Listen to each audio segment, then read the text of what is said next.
নমস্কার বন্ধুরা, আমি মিন্টু। আমার মিষ্টি ব্লগে তোমাদের সকলকে স্বাগত। প্রতিদিনকার মতো আজকের সকালটাও আমি ব্যস্ততার মধ্যে দিয়ে শুরু করলাম। তো আজকে সকালে কী কাজ করলাম চলো তোমাদেরকে দেখাই। তা সকালে সর্বপ্রথম গেছিলাম পড়াতে। পড়ি বাড়ি এসে দেখলাম রাত্রে যেটো বাসনগুলো ছিল সেগুলো অনেকটাই পড়ে আছে, তো সেগুলো মাজলাম।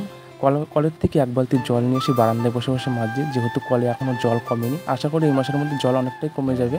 যদি বৃষ্টি না হয়, বৃষ্টি হলে তো জল আরও বাড়বে। তো তারপরেই ভাত চাপিয়ে দেবো বলে চাল ধুয়ে নিচ্ছিলাম। চালটা ভালো করে ধুয়ে নিচ্ছিলাম। কালকে চাল ধুতে গিয়ে অনেকটাই একটা বড় একটা পাথর পেয়েছি, সেই জন্য আজকে চালটা ভালো করে ধুয়ে নিচ্ছিলাম।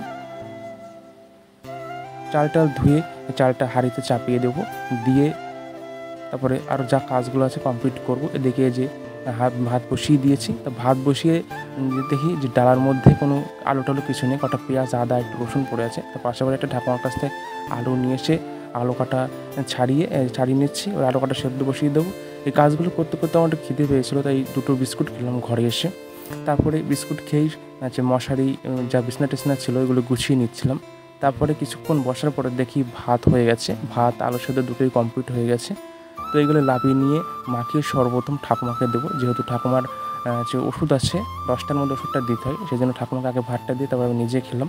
তারপর ভাতটা খেয়ে দিয়ে কিছুক্ষণ রেস্ট করার পরে যে দেখলাম যে ঘরে মাকড়সার জল করেছে প্রচণ্ড পরিমাণে, তাই মাকড়সার জালগুলো পরিষ্কার করলাম, যেহেতু মাকড়সার জাল ঘরে রাখতে নেই।